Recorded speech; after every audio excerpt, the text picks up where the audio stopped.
আল্লাহর ব্যাপারে নিরাশ হবেন না, তার দয়ার প্রতি আশা হারাবেন না।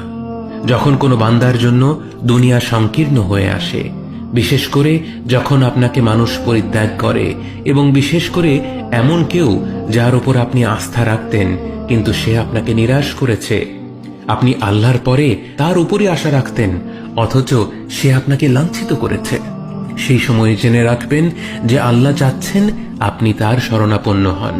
এই পৃথিবীর সবচেয়ে সুখী মানুষ হচ্ছে সে যে আল্লাহর দিকে তার মুখ ফেরায়। এই পৃথিবীর সবচেয়ে সুখী মানুষ সে যে আল্লাহর কাছে তার হৃদয় সমর্পণ করে।